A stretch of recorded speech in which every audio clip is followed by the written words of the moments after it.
selamat datang di podcast Indrapura TV kembali. Saya Sima Perwira, kita akan ngobrol-ngobrol kembali, lebih dekat kembali bersama dengan anggota Dewan. Kali ini saya akan berbincang bersama dengan salah satu anggota Dewan dari Komisi C DPRD Jawa Timur. Beliau adalah Pranaya Yuda Mahardika. Ini saya juga jujur bingung ya, mau dipanggil Bapak atau Mas nih, karena sosoknya ini begitu muda, tapi ternyata sudah berkecimpung di dunia politik sudah lama begitu. Kita akan ngomongin soal peluang bisnis dan juga investasi di Jawa Timur nih pemirsa. Kalau melihat Jawa Timur sendiri ini, ternyata sudah lama banget ya dikenal sebagai lokomotif ekonomi kawasan timurnya Indonesia nih.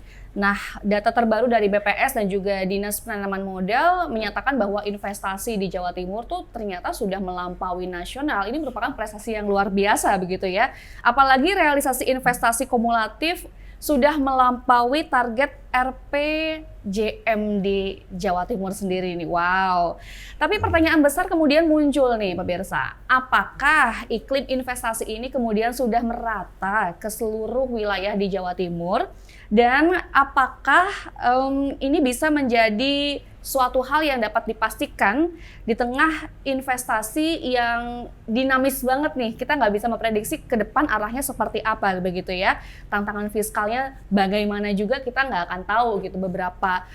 Jangankan beberapa bulan ke depan, beberapa hari ke depan aja pasti sudah berbeda begitu kan. Untuk itu langsung aja kali ya kita akan membahas mengenai kira-kira nih ya pemirsa, peluang bisnis dan investasi Jawa Timur ini bisa jadi magnet baru atau masih menjadi magnet lama? Langsung aja. Halo, Pak Yuda, Mas Yuda? Bebas. Aduh, saya nggak dikasih pilihan ini ya. Assalamualaikum. Waalaikumsalam warahmatullahi wabarakatuh. Nggak usah tegang, santai aja. Saya nggak akan nanya yang nyerempet jurang. Oh, bebas pertanyaannya. Bebas ya, aman ya. Ini di komisi saya sudah berapa lama berarti Mas Yuda? Saya udah 2 periode ini di Komisi C, periode sebelumnya di Komisi B, jadi BCC. BCC ya, banyak cita-cita Iya. atau banyak cerita-cerita di DPRD Jawa Timur gitu. Boleh tahu sedikit gitu ya, 5 tahun di Komisi C sebelumnya dibandingkan dengan 5 tahun ke depan di Komisi C, tantangannya kayak gimana sih? Ya kalau kita flashback ke 5 tahun yang lalu mungkin, periode 2019-2024, memang di Komisi C itu kita banyak melakukan rapat-rapat kerja dan sebagainya. Tapi memang di tengah-tengah kesibukan kita masih sangat optimis karena ruang fiskal kita luar biasa, dan setiap tahun itu bisa kita pastikan baik belanja maupun pendapatan itu akan merangkak naik gitu. Aman. Nah, di periode ini memang kita punya tantangan yang berbeda, Mbak Sima, gitu ya.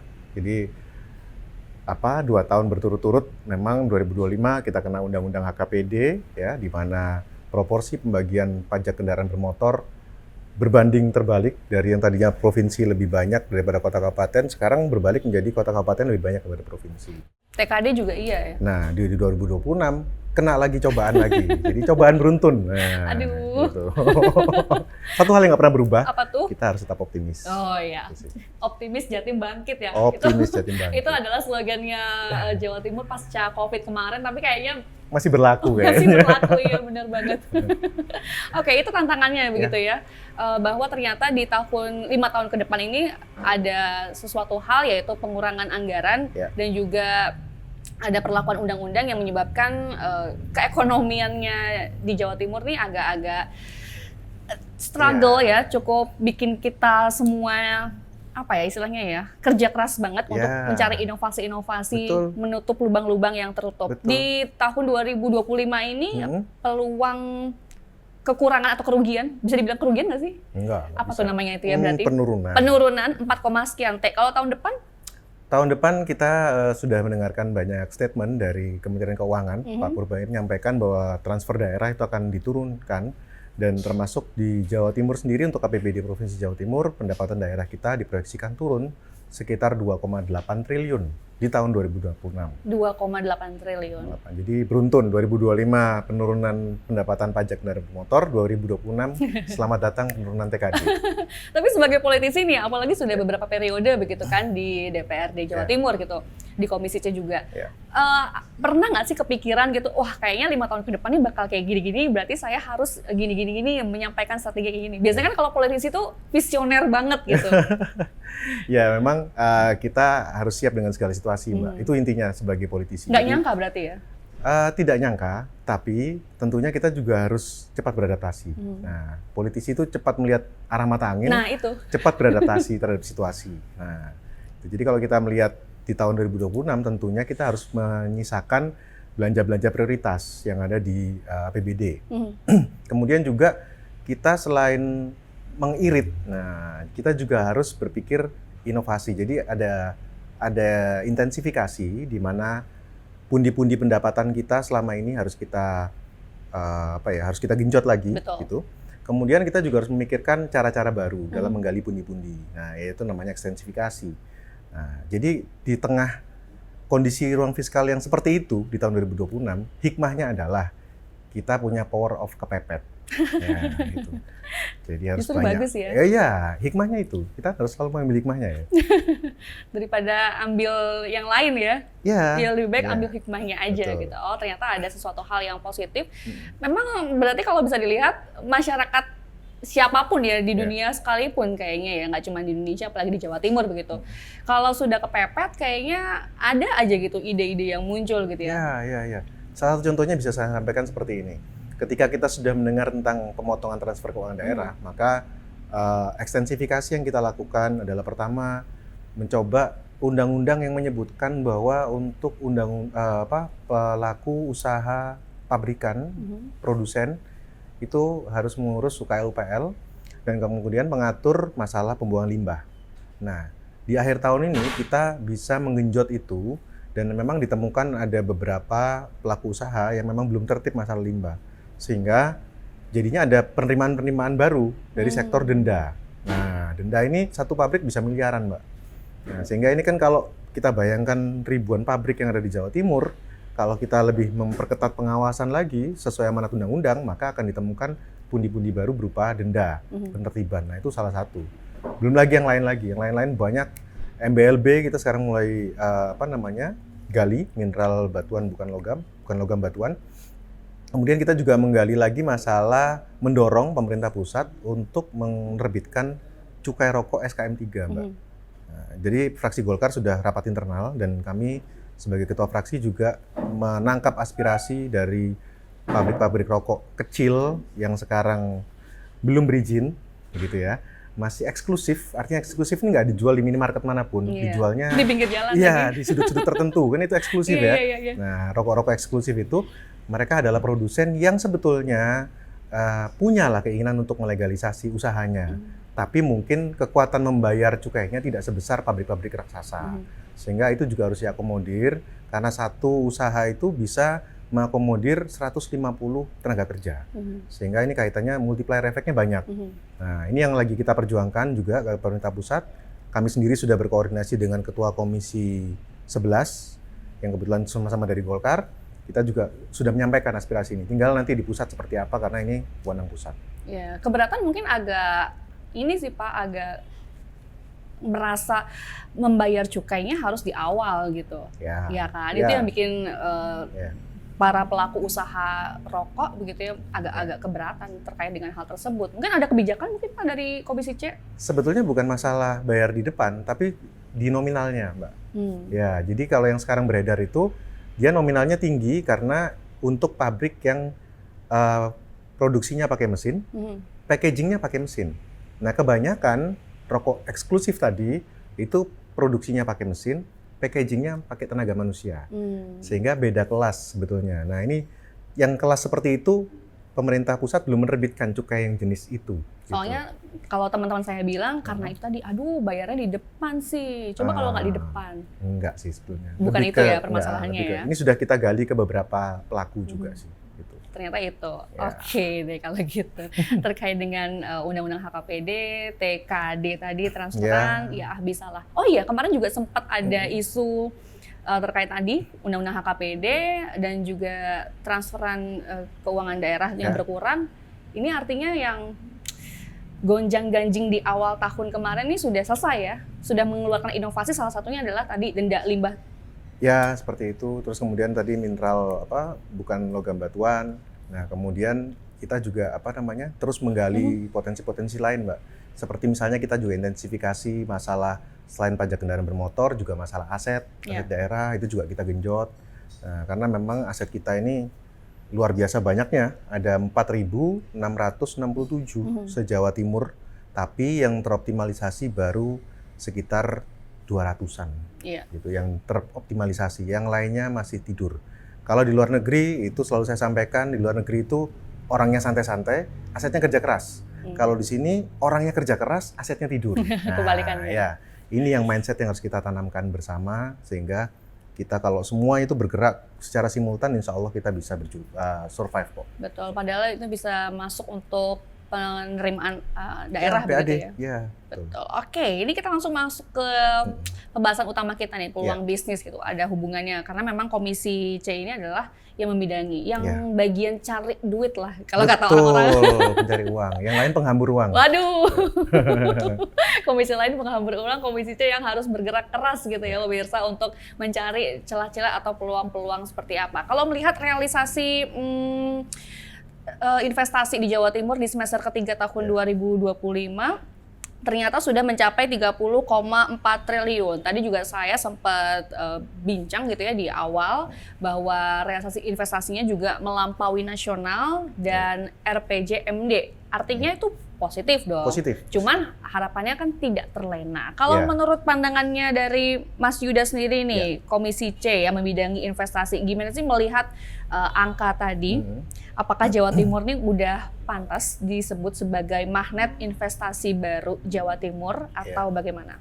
Ya sebetulnya kita kalau melihat secara global, saya selalu optimis itu karena satu hal, Jawa Timur ini secara geografis tidak bisa ditiru oleh provinsi lain. Geografis kita ini adalah ya sesuai slogan sebetulnya, gerbang baru Nusantara, kan begitu ya, slogannya hari ini begitu. Kami sendiri sebetulnya tidak pernah dijelaskan secara detail tekstual, tapi saya memaknainya adalah yang pertama, Jawa Timur ini karena posisi yang strategis, dia adalah gerbang masuk dan keluar arus orang dan barang. Nah, baik itu dari barat ke timur, maupun dari timur ke barat, maupun juga ke Kalimantan, Sulawesi, dan seterusnya. Artinya, kita punya peluang yang luar biasa. Khususnya pertama mungkin kalau kita bicara hari ini Presiden Prabowo, kebijakan yang kita kawal salah satunya adalah kedaulatan pangan. Kalau bicara mengenai kedaulatan pangan, tentunya tidak lepas dari Jawa Timur. Karena Jawa Timur ini adalah lumbung pangan nasional, Mbak. Jadi kalau kita ngomong beras misalnya, padi ya, padi itu 30%-nya adalah dari Jawa Timur. Betul. Kemudian jagung itu hampir 40% nasional dari Jawa Timur. Gula itu 50% dari Jawa Timur. Kopi terbesar di Jawa adalah Jawa Timur. Jadi luar biasa lah pokoknya Jawa Timur ini. Telur, ayam, semua dari Jawa Timur. Sehingga kalau kita misalnya ngomong Kalimantan aja, Kalimantan termasuk yang katanya nanti ada IKN gitu ya. IKN itu pasti nanti akan menjadi... Tunggu sebentar, katanya, nggak yakin banget. Ya katanya undang-undang maksud saya. Tertuang di undang-undang adalah seperti itu. Siap. Maka suatu saat ketika IKN ini beroperasi secara maksimal, tentunya akan menambah jumlah penduduk. Dan di Kalimantan nggak bisa nanam apa-apa, cuma ada sawit, batu bara, hanya itu aja. Mereka nggak bisa nanam kopi, nggak bisa nanam padi, nggak bisa. Sehingga pasti butuhnya dari luar pulau. Luar pulau itu yang salah satunya adalah Jawa Timur yang terdekat dengan Kalimantan. Ya, sehingga posisi strategis itu menjadi daya tarik lah menurut saya. Daya tarik sehingga banyak investor nasional baik dari Jakarta, dari provinsi lain itu banyak yang masuk ke Jawa Timur sehingga angka tadi itu menurut saya masuk akal. Penambahannya memang tiap tahun signifikan. Artinya Jawa Timur sendiri sudah membaca peluang begitu ya, dengan adanya program strategis nasional tentang kedaulatan pangan, di mana kemudian Jawa Timur sendiri ternyata sudah punya nih slogan lumbung pangan nasional. Jadi kayak why not, kenapa enggak gitu kan, gayung bersambut begitu ya. Artinya apakah ke depannya ini nanti bidang pangan pertanian ini akan lebih dikedepankan terkait dengan bisnis dan juga peluang investasinya nih? Saya rasa itu sangat-sangat mungkin, Mbak. Sangat-sangat saya optimis akan ke arah sana. Karena hari ini pun kalau kita lihat telur itu di Blitar, ayam telur Blitar. Kemudian ada industri bandeng di Gresik, di Sidoarjo. Kemudian industri kopi di Bondowoso, Jember, Banyuwangi. Itu sudah mengarah lah ke sini. Dan kita harus harus membuat kebijakan-kebijakan ke depan memang yang bisa membooster itu gitu. Nah, Kalau kita bicara pangan, ya memang Jawa Timur hari ini, dan itu memang apa ya, angka-angka itu semua rasional dan harus kita genjot Mbak ke depan Mbak. Jadi masih apa ya, itu masih belum optimal kayaknya gitu, masih bisa di-boost lagi. Masih bisa di-boost lagi. Yes. Apakah itu akan menjadi rancangan kebijakan teman-teman di Komisi C ke depan nih, selama 5 tahun ke depan, untuk menggenjot lagi investasi di bidang ketahanan pangan? Ya, sebetulnya kalau kita lihat investasi di bidang ketahanan pangan, pertama yang secara otomatis bergulir adalah MBG. Hari ini kalau kita melihat di berbagai tempat, mungkin di dekat rumah kita masing-masing juga sudah mulai ada dapur ya kan, MBG, stasiun MBG, SPPG. ya SPPG ya itu. Kemudian tentunya itu terkait dengan jumlah penduduk kita yang memang banyak, 40 juta penduduk hari ini. Kemudian kita masih bisa mendorong itu. Beberapa waktu yang lalu Komisi C memang dalam berbagai hearing kita memang menginginkan adanya BUMD pangan, Mbak. Gitu. Nah, BUMD pangan ini sangat penting karena di tempat-tempat lain, seperti misalnya di Jakarta mereka punya BUMD yang namanya food station, yang memang khusus supplier pangan. Nah, ini kita sebagai lumbung pangan nasional, kita belum punya yang memang BUMD khusus untuk itu. Satu-satunya yang mendekati baru anak usaha BUMD yang namanya Puspa Agro. Ya, itu pun ya, kan ada sama-sama jeda ya. Iya. Itu pun ya. Itu pun belum maksimal gitu ya. Siapapun yang ke sana atau melihat kinerja secara keuangan tidak akan berani bilang itu maksimal. Karena secara faktual memang masih minus. Nah, sehingga ini yang harus kita optimalkan, kita pikirkan bersama antara legislatif dan eksekutif untuk bagaimana ke depan bisa maksimal betul-betul menjadi booster potensi Jawa Timur untuk bisnis dan investasi ke depan. Oke, kalau melihat porsi antara penanam modal asing sama penanam modal dalam negeri, ini kayaknya di Jawa Timur sendiri lebih banyak penanam modal dalam negeri daripada asing nih. Betul. Ini kedepannya bakal seperti apa? Mau merambah asing juga kah? Bekerja sama dengan mitranya di DPM PTSP? Atau ya udah yang ada aja dulu para penanam modal dalam negeri, entah itu dari luar pulau A, yang penting mau berinvestasi ke Jawa Timur. Karena kalau melihat pergerakannya Ibu Khofifah begitu ya, saya salut banget begitu dengan beliau karena sudah bergerilya ke Sumatera, ke Nusa Tenggara, ke Nusa Tenggara Timur dan lain sebagainya. Artinya memang sebenarnya melalui Bu Khofifah sendiri, saya melihat bahwa Jawa Timur terbuka nih, karena melihat bahwa penanam modal dalam negerinya begitu banyak, jadi kayak langsung aja saya jemput bola ibarat kata gitu. Iya. Dan itu memang selalu kita dorong, Mbak. Jadi hal-hal seperti itu. Kami melihat mitra kami misalnya di Komisi C itu ada DPM PTSP, Dinas Penanaman Modal. Kami tahu program-program kerjanya mereka itu sudah pameran peluang usaha di luar negeri, bahkan di beberapa tempat. Dan itu ada juga yang menghasilkan akhirnya investor-investor yang datang ke Jawa Timur. Nah, memang di tengah keterbatasan ruang fiskal kita ini, kita harus melihat seberapa dampaknya. Kita misalnya mempromosikan, kemudian dapatnya masuk berapa. Tapi program-program semacam itu memang bagi kami adalah salah satu program prioritas. Karena pasti akan menurunkan tingkat pengangguran, pasti juga akan berpengaruh ke penurunan angka kemiskinan, dan sebagainya.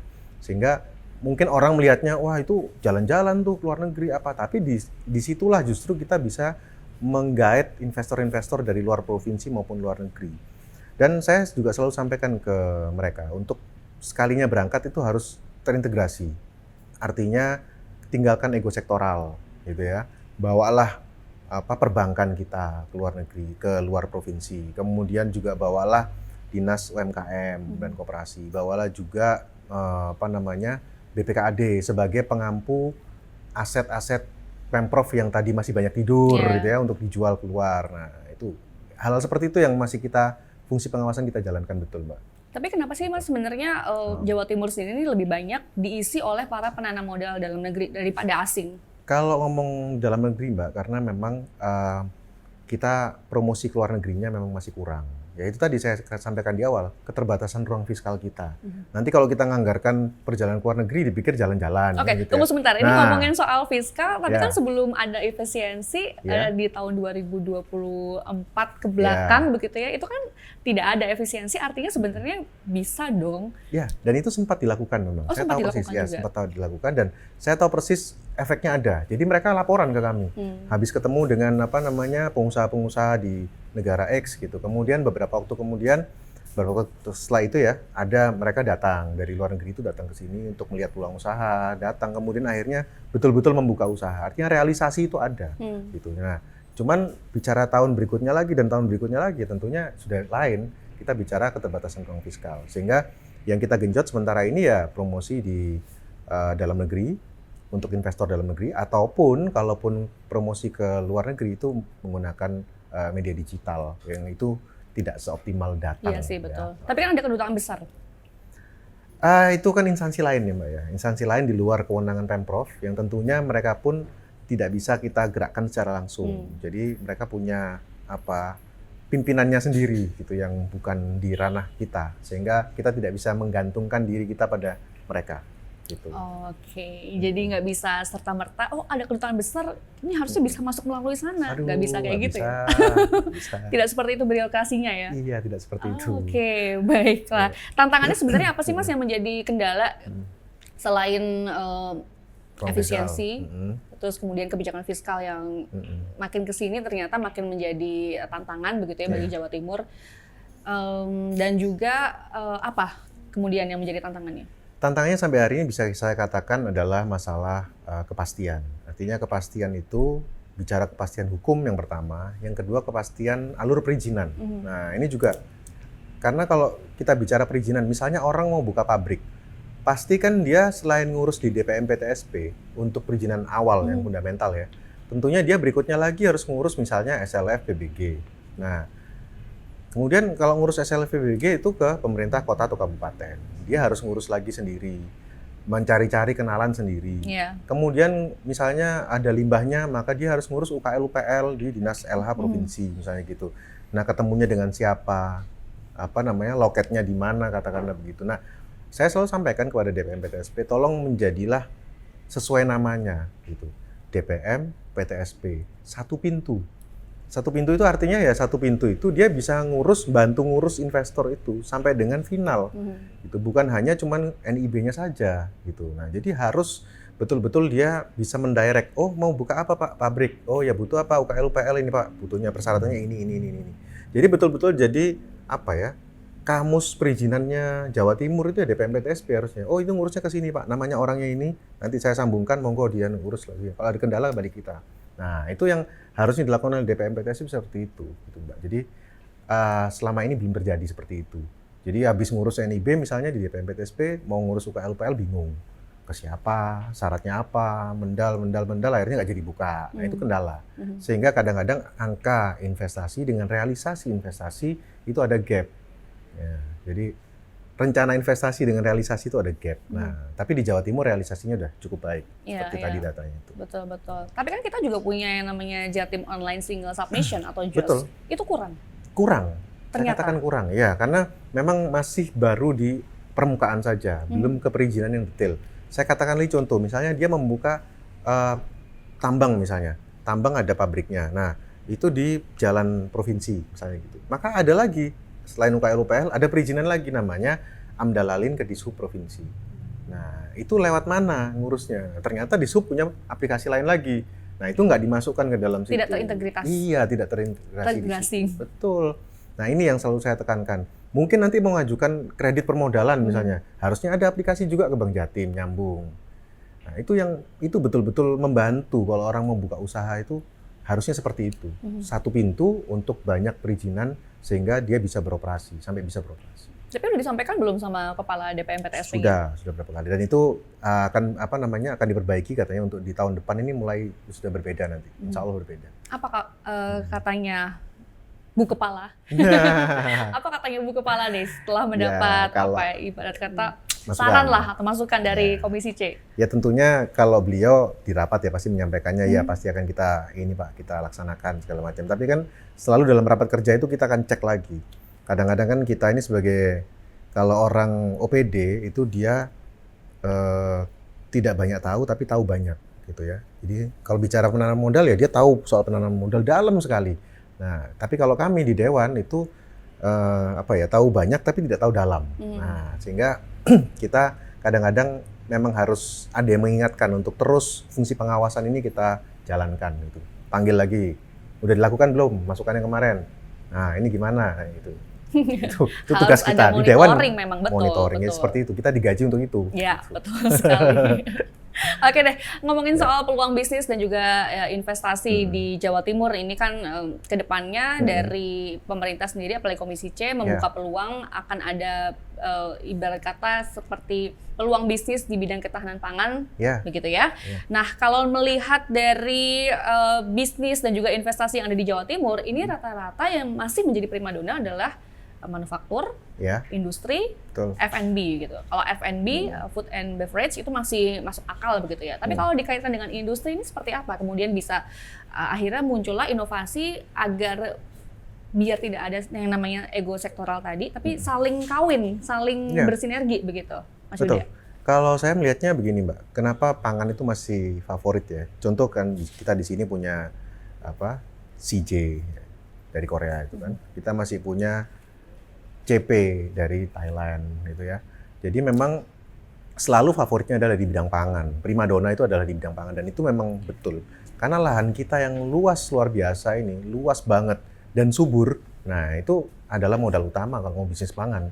Sehingga kalau keterkaitannya dengan lintas sektoral tentunya tadi yang saya sampaikan ada 4.667 lahan dan 4.000 sekiannya itu masih tidur, baru 200 sekian yang teroptimalisasi, maka lahan-lahan itu bukan hanya di perkotaan loh, Mbak. Bukan hanya berupa gedung loh, tapi juga lahan persawahan, lahan perkebunan, yang mana itu belum tentu semua investor-investor khususnya di bidang pangan itu tahu kalau di Jawa Timur ternyata Pemprov punya loh aset yang ribuan hektar yang bisa ditanami misalnya jagung misalnya gitu atau ditanami tebu misalnya. Itu belum tentu semua tahu. Nah, sehingga kami sempat melakukan juga DES, Mbak, namanya. DES optimalisasi aset. Jadi seluruh OPD, puluhan OPD yang mempunyai aset-aset, baik sudah dipakai ataupun belum dipakai, itu kita kumpulkan jadi satu.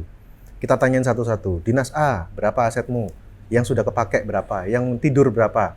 Nah, dikumpulkan jadi satu, dirangkum, itu kemudian kita perintahkan kepada BPKAD dan DPM PTSP untuk setiap pameran keluar, harus dipamerkan aset-aset itu. Oh, sekarang harus seperti itu? Harus, mulai tahun 2026 harus dipamerkan itu. Bagus. Peruntukannya kayak apa, luasnya berapa, Iya. idealnya dipakai apa, dan seterusnya. Jadi kita betul-betul sampai ke teknis loh, Mbak, ini, Mbak. Sudah ngomong teknis banget. Karena kita pengen PAD, Mbak, supaya ruang fiskal kita lebih besar. Karena kalau misalkan DPM PTSP mau istilah kata mencari alibi begitu ya, atau mencari alasan, kita sudah kok sebenarnya untuk memberikan sosialisasi, publikasi terkait dengan aset-aset Jawa Timur. Iya, memang sudah. Tapi ternyata baru di website aja atau di dashboard aja begitu ya. Belum sampai ke jemput bolanya. Betul sekali. Baiklah, kita akan bahas lagi lebih lanjut pemirsa terkait dengan peluang bisnis dan juga investasi di Jawa Timur ini. Apakah bisa menjadi magnet baru bagi penanam modal dalam negeri maupun penanam modal asing? Sesaat lagi tetap bersama kami.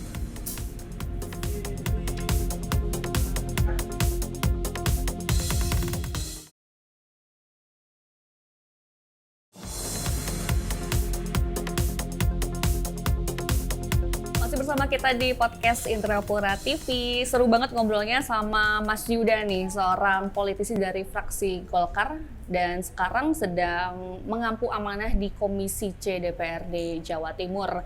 Peluang bisnis yang memang sudah disampaikan oleh Mas Yuda tadi begitu ya, bahwa ternyata kedepannya akan ada rencana bisnis di bidang ketahanan pangan sesuai dengan apa yang dicanangkan oleh Presiden kita yaitu Bapak Prabowo Subianto begitu ya.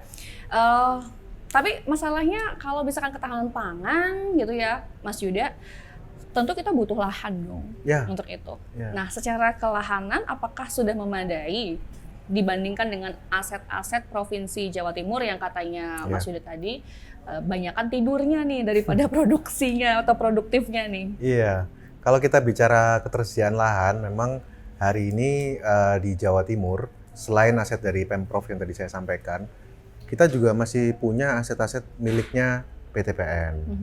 10, 11, 12 itu di Jawa Timur. X10, 11, 12 sekarang jadi PTPN 1 ya. Kemudian berikutnya lagi kita juga punya perhutani. Lahan perhutani itu luar biasa luasnya dan itu bagus banget biasanya untuk nanam sayur, kubis, wortel, kopi. Nah, itu selalu begitu sehingga kita melihat peluang itu masih sangat ada. Bayangkan dengan lahan yang baru sedikit kita pakai, itu saja sudah suplai beras kita 30% nasional. apalagi kalau lahan-lahan tidur semuanya miliknya negara tadi itu kita hidupkan semuanya untuk nanam beras misalnya. Wah ya pasti kedaulatan pangan beneran. Saya meyakini itu. Karena kalau kita bicara kedaulatan Mbak, berarti kan bukan hanya ketahanan ya. Kedaulatan itu sudah bukan hanya kita nggak kekurangan, tapi kita sudah surplus. Sudah bisa ngirim ke luar negeri bahkan. Nah itu yang kita kejar hari ini, kedaulatan itu. Oke, apakah sudah terpikirkan juga nih untuk kemudian membuka lahan produktif milik pemerintah Provinsi Jawa Timur ini dikaitkan dengan isu lingkungannya? Amit-amit jangan sampai kayak Sumatera begitu ya. Kemarin beberapa waktu lalu kan Sumatera, bahkan sampai sekarang begitu ya, Sumatera masih menjadi highlight di mana-mana begitu ya, karena isunya saya tidak bisa berani bilang kenyataannya seperti apa begitu ya. Isunya akibat pembalakan liar untuk membuka lahan sawit baru begitu ya. Akhirnya jadi banjir kemana-mana gitu. Kita nggak mau dong Jawa Timur seperti itu. Oh, naudzubillah. Maka dari itu, apakah kemudian sudah dipikirkan isu terkait dengan lingkungannya, terus juga AMDAL-nya seperti apa? Ya tentu kalau kita pasti ikut berduka ya Mbak ya, apa yang terjadi di Sumatera beberapa waktu yang lalu. Yang jelas kalau untuk di Jawa Timur sendiri sebetulnya memang lahan yang bisa kita maksimalkan itu masih sangat terbuka luas. Hanya kita kedepannya itu yang harus kita pikirkan bersama-sama adalah bukan hanya DPRD, tapi seluruh elemen masyarakat, seluruh aparat penegak hukum harus sama-sama kita untuk melakukan pengawasan. Intinya di pengawasan itu aja. Kalau kita hari ini apa ya, ada isu apa kan belum tentu seorang anggota dewan itu tahu dari pucuk Banyuwangi sampai Pacitan apa yang terjadi. Tapi kalau kita sama-sama bersama dengan netizen juga ya untuk mengawasi bareng-bareng, nah inilah harapan kita bisa meraih kedaulatan pangan sekaligus juga kita bisa mengantisipasi hal-hal yang negatif yang mungkin terjadi. Tapi kalau kita bicara hari ini pun di Jawa Timur, kita juga lagi membahas, mungkin ini bukan komisi saya, jadi di luar sedikit ya pembahasannya, tentang Raperda kehutanan Mbak. Itu juga lagi dibahas sekarang. Tentunya di situ termasuk pasal-pasal tentang perhutanan sosial, di mana memang hutan produksi itu ada yang peruntukannya untuk tanaman-tanaman yang harusnya pangan. Tidak diberikan izin untuk apapun kan, untuk apa namanya jual beli ataupun untuk berbisnis lah. Akhirnya karena undang-undang tentang perhutanan sosial maka diperbolehkan khusus untuk tanaman pangan. Boleh itu. Nah, itu sudah kami adopsi di Raperda kami. Sekarang lagi dibahas Raperdanya. Kemudian ini menarik nih. Iya, nah itu nanti kan tentunya kita harus tahu pasti mana-mana yang memang akhirnya teralihkan dari hutan produksi menjadi lahan pertanian pangan. Nah, kemudian ya komisi yang terkait harus melakukan pengawasan juga ke depannya dong gitu. Setelah beralih fungsi misalnya dari hutan menjadi lahan tebu misalnya begitu. Nah, kira-kira gimana pengawasannya? Nah, itu harus bareng-bareng, nggak hanya komisinya saja tapi juga OPD-nya, APH-nya harus bareng-bareng. Masyarakat yang nanam di situ juga harus ini gitu. Harus ikut mengawasi. Serem ya? Serem, karena melihat di Jawa Timur sendiri aja kemarin Malang baru banjir. Betul. Nah, betul. apalagi orang-orang tuh pasti mikirnya, wah ini gara-gara hutannya dipakai untuk pariwisata, bisnis pariwisata. Kalau di Gunung Kawi sendiri Mbak, sekarang mungkin kalau dilihat, banyak sekarang hutannya yang sudah beralih fungsi menjadi tanaman kopi hari ini. Ya, tapi kan sebetulnya selama dia tidak gundul, nggak masalah gitu ya. Ini menurut saya ya, artinya tanaman pohon yang punya akar untuk menyerap ini ya, menyerap kan, menyerap air ya. Saya juga, gitu, karena saya juga bukan ahli, saya bukan ahli ya. Nah, jadi kayak saya kan melihatnya ini tanaman kopi dan berizin loh, artinya dia legal, bukan barang liar ini. Nah, tinggalkan pengawasannya aja, gimana dia membuat saluran airnya misalnya, atau apakah setelah hutan produksinya diganti tanaman kopi, apakah dia si pengusaha harus nanam di tempat lain misalnya jumlah yang sama dengan ini. Nah, itu kan hal-hal seperti itu kan yang harus dimasukkan dalam Raperda ini dan harus diawasi bersama antara DPRD dan seluruh elemen yang ada gitu. Nah, saya agak deg-degan ini ngomongin soal kayak gini ya.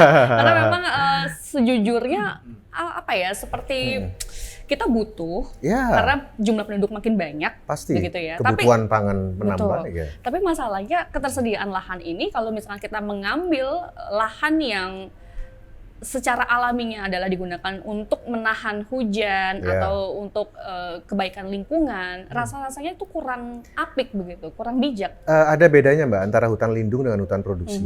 Nah, itu yang harus diketahui ya. Nah, masalahnya yang terjadi di Sumatera kemarin jangan sampai gitu terjadi di Jawa Timur Bukan. juga.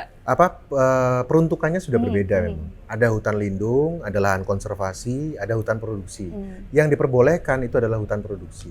Dan itu pun tidak boleh pembalakan liar. Di situ pun juga harus ada izinnya. Dari Kementerian Kehutanan loh Mbak, izinnya bukan dari Pemprov, bukan dari Pemkab. Langsung dari kementerian. Artinya itu kan udah melewati filter yang luar biasa gitu ya. Nah, itulah yang harapan kita bisa teroptimalisasi walaupun memang semuanya itu butuh pengawasan. Nah, tinggal pengawasan itu adalah kuncinya. Oke, artinya komitmen dari Komisi C sendiri, wah ini ada nih, misalkan ya pengusaha dari luar pulau kayaknya tertarik deh untuk membuka peluang bisnis di bidang ketahanan pangan. Tapi sepertinya lahan yang seperti itu cocok deh. Nah, gimana nih kalau misalkan ada studi kasus seperti itu? Ya dari tentunya Komisi kan C? semuanya harus memiliki izin. Kita nggak akan berani Mbak, karena hari ini pun kami sedang berusaha untuk melakukan pengawasan di lahan-lahan Pemprov yang itu digunakan tanpa izin. Itu ada banyak tempat rumah-rumah dinas yang ditempati turun-temurun. Akhirnya terus dikasih surat teguran malah ngelawan kayak gitu-gitu. Tapi disuruh bayar sewa juga nggak mau. Nah, kayak gitu-gitu sedang kita lawan hari ini. Sehingga itu pun saya pikir akan berlaku dengan usaha-usaha atau lahan-lahan pertanian yang juga tanpa izin. Itu juga akan berlaku sama. Intinya Jawa Timur dan juga DPR Jawa Timur punya komitmen lah ya, agar apa yang terjadi di Sumatera sana tidak terjadi juga di Jawa Timur gitu. Betul. Kalau bisa ya sudah lahan yang memang sesuai dengan Hutan peruntukannya lindung aja. ya jangan gitu, nggak boleh. Iya. Hutan produksi ya boleh, tapi itu pun izinnya harus dari perhutani, desa, kabupaten, provinsi, baru kementerian, jauh banget. Dan itu pun harus orang lokal yang ngerjakan. Artinya bukan korporasi, nggak boleh korporasi Mbak. Oke, kita ngomongin soal peluang bisnis lain. Ini kabar terbaru menyebutkan bahwa daerah seperti Sumeneb dan juga Lumajang ini ya didorong menjadi magnet baru. Kalau strateginya Komisi C DPRD Jatim sendiri seperti apa nih terkait dengan pemerataan investasi biar nggak terpusat di Surabaya aja? Betul. Jadi investasi ini kan tadi saya sampaikan hari ini kami gembar-gemborkan memang di bidang pangan. Tapi kalau ngomong di pemerataan Mbak, memang investor itu pasti ada banyak faktor yang pasti dilihat. Tadi saya sudah bahas di awal kepastian hukum, kepastian perizinan. Kemudian yang tidak kalah pentingnya adalah infrastruktur dan perizinan. SDM, sorry. Jadi infrastruktur ini kan di Jawa Timur ini hari ini salah satu daya tariknya adalah jalan tol. Jumlah pelabuhan yang banyak, sekitar 22 pelabuhan. Kemudian kita juga punya stasiun kereta api, kita punya bandara. Nah, kalau tadi ngomong Sumeneb, dia punya bandara. Hari ini pun Komisi D, setahu saya, mereka sedang melakukan percepatan untuk Trans Jatim Madura Raya. Nah, yang nantinya akan sampai Sumeneb. Katanya teman-teman Komisi D begitu. Nah, sehingga itu pun akan menjadi salah satu magnet juga. Kemudian kita juga melihat SDM, Mbak. Tentunya ini juga adalah PR bagi kita semua. Tidak hanya pemerintah Provinsi Jawa Timur, tapi kota kabupaten pun juga harus menyiapkan SDM yang memang mumpuni untuk investasi yang akan masuk. Jangan sampai investasi masuk tapi tidak menyerap tenaga kerja yang ada di kabupaten itu. Untuk apa investasi seperti itu? Tapi kan juga nggak bisa dipaksakan ketika ada kualifikasi tertentu yang harus dimiliki. Misalnya, ya sedikit-sedikit harus bisa bahasa asing misalnya gitu, bahasa Inggris misalnya, itu kan basic hari ini. Bahasa Inggris tuh kalau bagi kita yang di Surabaya, Malang mungkin sudah bukan barang langka, barang umum. Tapi belum tentu di kabupaten lain itu adalah barang umum juga gitu ya Mbak ya. Sehingga ya ini yang harus dinas-dinas ini harus betul-betul memikirkan ke depan seperti apa SDM yang disiapkan sehingga investasi itu mau masuk dengan SDM yang kita ini terkenal etos kerjanya orang Jawa Timur itu kan kuat etos kerjanya itu ya, pekerja keras. Tapi ininya mumpuni nggak? Nah itu kan pasti investor juga mikir Mbak. Gitu. Sehingga marilah kita sama-sama ini. Kalau Sumeneb tadi infrastruktur udah oke ke depan, SDM-nya harus perbaiki. Itu yang menjadi daya jual dari Jawa Timur? Salah satunya adalah itu, ya SDM. Kalau sejauh ini seperti apa memangnya Mas Yuda kalau melihat SDM di Jawa Timur nih? Ya kita kan punya IPM Mbak. IPM kita bukan yang paling buruk kok, malah cukup bagus pertumbuhan IPM kita. Ya. Sehingga IPM ini harus tinggal meratanya saja yang perlu tadi seperti investasi itu meratanya yang perlu. Gitu ya. Masing-masing kabupaten kota punya daya tariknya masing-masing kok Mbak, pasti itu. Hanya tinggal SDM, kepastian hukum, kayak gitu-gitu tuh faktor-faktor yang pasti mempengaruhi Mbak. Itu. Oke, tapi saya juga mendengar nih, saya ngobrol-ngobrol juga gitu ya dengan para teman-teman pengusaha. Wah, tapi Mas Yuda juga pengusaha nih. Ternyata bisnisnya ada beberapa begitu ya teman-teman. Nah, Saya mau tahu perspektifnya Mas Yuda terlebih dahulu nih sebagai seorang pengusaha ya, sebelum saya masuk ke pertanyaan tadi. Kalau sebagai seorang pengusaha yang ingin menanam modal di suatu tempat, nah kira-kira perspektifnya Mas Yuda nih ya, terlepas dari komisi C-nya, apa sih kira-kira yang dilihat gitu, yang bisa dijadikan pembelajaran atau indikator untuk Jawa Timur, yang bisa diaplikasikan untuk Jawa Timur nih? Ya kalau saya sih, karena usaha saya ada salah satunya di bidang F&B, misalnya saya mau buka cabang nih gitu ya kan, ya pasti salah satunya pertama daya beli, itu dulu. Jadi karena kita di bidang F&B, misalnya buka F&B yang kapasitasnya 300 seat misalnya gitu. Dan ini memang akan kita buka ke depan, Mbak. Saya ada rencana itu memang dalam bulan-bulan depan ini. Jadi misalnya 300 seat gitu. Nah, apakah daya belinya cukup? Nah, itu yang pertama. Market ya? Marketnya. Kemudian yang kedua, kita juga harus lihat SDM yang akan kita pekerjakan di situ. Kira-kira moral hazardnya besar atau tidak. Nah, ini juga penting, Mbak, karena nggak mungkin dong kita mengawasi 24 jam gitu kan. Ya pasti kita harus percaya pada orang lain. Sehingga SDM itu menjadi penting. Kemudian juga pengalaman kami waktu membuka cabang di salah satu tempat, itu ternyata SDM-nya nggak mumpuni untuk mengerjakan multitasking atau mengerjakan pesanan yang jumlahnya banyak dan beragam. Nah, itu kan kembali lagi ke SDM. Iya. Jadi ya kerja keras dia, tapi ada yang luput gitu. Nah, ini yang masih PR kita, Mbak. PR kita harus kita benahi. Dua indikator itu ya, pasar dan juga SDM.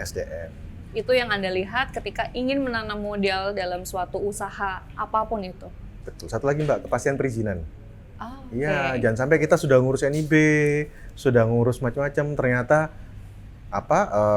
maaf ya, mungkin ada pemalakan gitu kan, ya dipalak segala macam itu. Sepenting itu ya kepastian perizinan. Penting banget. Bagi para pengusaha. Ya. Oke.